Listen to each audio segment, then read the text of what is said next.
কিছুক্ষণের মধ্যেই শুনবেন স্থানীয় বাংলা সংবাদ।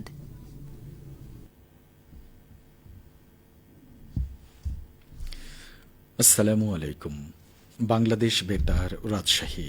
স্থানীয় সংবাদ পড়ছি মোহাম্মদ শহীদুল হক সোহেল। অন্তর্বর্তীকালীন সরকারের দুই উপদেষ্টা নবনিযুক্ত প্রধান বিচারপতি শপথ নিয়েছেন।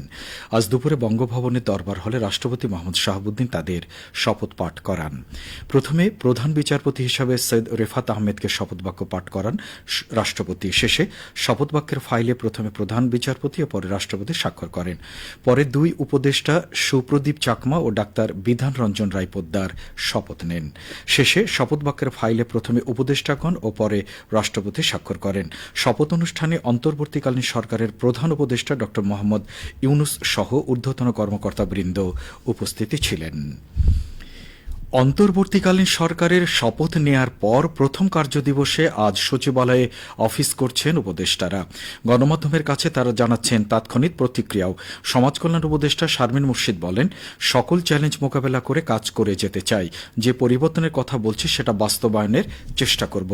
পরিবেশ, বন ও জলবায়ু পরিবর্তন উপদেষ্টা সৈয়দ রিজওয়ানা হাসান জানান, তিনি সারা জীবন পরিবেশের ন্যায় প্রতিষ্ঠার জন্য অন্যায়ের বিরুদ্ধে কাজ করে গেছেন। লক্ষ্য সামনে রেখে এগুনোর প্রত্যাশাও ব্যক্ত করেন তিনি। মৎস্য ও প্রাণী সম্পদ উপদেষ্টা ফরিদ আক্তার বলেছেন, সিন্ডিকেট ও চাঁদাবাজির কারণে নিত্য পণ্যের দাম বেড়ে যায়। পণ্যের দাম কমাতে এই সিন্ডিকেট ভাঙতে হবে। ফরিদ আক্তার বলেন, ভবিষ্যৎ প্রজন্মকে রক্ষা করতে হলে সব ধরনের খাদ্যে পণ্য ভেজাল মুক্ত রাখতে হবে। একই সঙ্গে বাজারে পণ্যের সরবরাহ বাড়লে দাম কমে আসবে। সহিংসতায় যেসব মৎস্য ও প্রাণী সম্পদ অধিদপ্তর ভাঙচুর করা হয়েছে সেগুলো সংস্কার কার্য শুরু করা হবে বলে তিনি জানান। কর্মবিরতিতে থাকা পুলিশ সদস্যদের কাজে যোগ দেওয়ার আহ্বান জানিয়েছেন স্বরাষ্ট্র উপদেষ্টা ব্রিগেডিয়ার জেনারেল অবসরপ্রাপ্ত শওকত হোসেন। তিনি বলেছেন, নির্দিষ্ট তারিখ দেয়া হবে, এর মধ্যে কর্মবিরতিতে থাকা পুলিশ সদস্যরা কর্মস্থলে যোগ না দিলে তাদেরকে পলাতক হিসেবে ঘোষণা করা হবে। তিনি আজ সচিবালয়ে গণমাধ্যমের সঙ্গে আলাপকালে একথা বলেন। স্বরাষ্ট্র উপদেষ্টা বলেন, চাটুকারিতা করলে মিডিয়া বন্ধ করে দেওয়া হবে। টকশোতে চাটুকারদের না ডাকার আহ্বান জানান তিনি। যখন মিডিয়া সত্য কথা বলে না তখন একটা দেশের অস্তিত্ব সংকটের মুখে পড়ে। ব্রিগেডিয়ার জেনারেল অবসরপ্রাপ্ত এম শওকত হোসেন বলেন, মিডিয়াগুলো ওই সময় যদি সত্য ঘটনা তুলে ধরত তাহলে পুলিশের এই অবস্থা হতো না। একাদশ শ্রেণীতে অনলাইনে ভর্তিতে চতুর্থ ধাপের আবেদনের সুযোগ দেওয়া হয়েছে। আজ থেকে শিক্ষার্থীরা একাদশ শ্রেণীতে ভর্তি হতে চতুর্থ ধাপে আবেদন করতে পারবেন। 14 আগস্ট পর্যন্ত অনলাইনে ভর্তি আবেদনের সুযোগ থাকবে। আগামী 17 আগস্ট রাতে চতুর্থ ধাপের ফল প্রকাশ করা হবে। 3 ধাপে আবেদন গ্রহণ ও শিক্ষার্থী নির্বাচনের পরও কিছু কলেজ ও মাদ্রাসায় সিট খালি থাকায় ও কিছু শিক্ষার্থী ভর্তির জন্য নির্বাচিত হতে না পারায় এই সিদ্ধান্ত নেওয়া হয়েছে। চতুর্থ ধাপে ভর্তির আবেদনের সর্বশেষ ধাপ বলে জানিয়েছে আন্তঃশিক্ষা বোর্ড সমন্বয়ক কমিটি। কমিটির পক্ষ থেকে জারি করা এক বিজ্ঞপ্তিতে এ তথ্য জানানো হয়েছে। বিজ্ঞপ্তি থেকে জানা যায়, যেসব শিক্ষার্থী কলেজে ভর্তির আবেদন করেননি বা আবেদন করে ভর্তির জন্য নির্বাচিত হননি তারা এবং যেসব শিক্ষার্থী চূড়ান্ত মনোনয়ন পেয়েও কলেজে ভর্তি হতে পারেননি বা নিশ্চয়ন করতে পারেনি তারা চতুর্থ ধাপে ভর্তির আবেদন করতে পারবেন। অনলাইনে নির্ধারিত ওয়েবসাইটে প্রবেশ করে নির্দেশিকা অনুসারে শিক্ষার্থীদের আবেদন করতে হবে। শিক্ষার্থীদের কলেজের আসন সংখ্যা দেখে 5টি থেকে 10টি কলেজে আবেদনের পছন্দ দিতে পারবেন। আবেদন ফি নির্ধারণ করা হয়েছে 150 টাকা। ব্যাংক কার্ড ও মোবাইল ব্যাংকিং এর মাধ্যমে এ ফি পরিশোধ করা যাবে। রাজশাহী প্রকৌশল ও প্রযুক্তি বিশ্ববিদ্যালয়ে সব ধরনের রাজনীতি নিষিদ্ধ ঘোষণা করা হয়েছে। গতকাল অনুষ্ঠিত বিশ্ববিদ্যালয়ের 105তম সিন্ডিকেট সভায় এ সিদ্ধান্ত গ্রহণ করা হয়।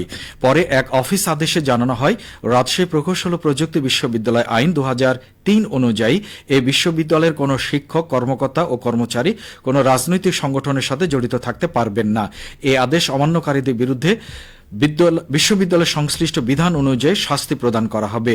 অন্য আরেক অফিস আদেশে বলা হয়, বিশ্ববিদ্যালয়ে অধ্যয়নরত সকল শিক্ষার্থীদের সকল ধরনের রাজনৈতিক সংগঠন এবং কোনো অঙ্গ সংগঠনের কার্যক্রমের সাথে সম্পৃক্ততা সম্পূর্ণভাবে নিষিদ্ধ করা হলো। এই আদেশ অমান্যকারীদের বিরুদ্ধে বিশ্ববিদ্যালয় সংশ্লিষ্ট বিধান অনুযায়ী শাস্তি প্রদান করা হবে। নাটোর জেলা আইন শৃঙ্খলা কমিটির সভা অনুষ্ঠিত হয়েছে। আজ জেলা প্রশাসকের সম্মেলন কক্ষে আয়োজিত সভায় সভাপতিত্ব করেন জেলা প্রশাসক আবু নাসের ভূঁইয়া। জেলা প্রশাসক বলেন, নাটোর জেলার আইন শৃঙ্খলা পরিস্থিতি সকলের সমন্বিত প্রচেষ্টায় স্থিতিশীল আছে। এই ধারাকে সমুন্নত রেখে চলমান ক্রান্তিকালকে অতিক্রম করে দেশকে সামনের দিকে এগিয়ে নিয়ে যেতে হবে, মানুষের কল্যাণ নিশ্চিত করতে হবে। সভায় সেনাবাহিনীর কমান্ডিং অফিসার লেফটেন্যান্ট কর্নেল মুক্তাদির রহমান, নাটোর নবাব সিরাজদৌল্লা সরকারি কলেজের অধ্যক্ষ প্রফেসর জহিরুল ইসলাম, পুলিশ সুপার মোহাম্মদ তারিকুল ইসলাম, নাটোর প্রেস ক্লাবের সভাপতি ফারাজি আহমেদ রফিক বাবন বক্তব্য রাখেন। জেলা প্রশাসনের উপজেলা নির্বাহী অফিসার বৃন্দ এবং পুলিশ সার্কেলের অতিরিক্ত পুলিশ সুপার বৃন্দ অনলাইনে সংযুক্ত ছিলেন। সবশেষে আবহাওয়া। আজ দুপুর 2টায় রাজশাহীতে তাপমাত্রা ছিল 32.2 ডিগ্রি সেলসিয়াস। এ সময় বাতাসে আপেক্ষিক আর্দ্রতা পরিমাণ ছিল 76%। রাজশাহী ও পার্শ্ববর্তী এলাকায় আজ সূর্যাস্ত সন্ধে 6:42। সংবাদ শেষ হলো। আমাদের পরবর্তী সংবাদ প্রচারিত হবে বিকেল 4:05।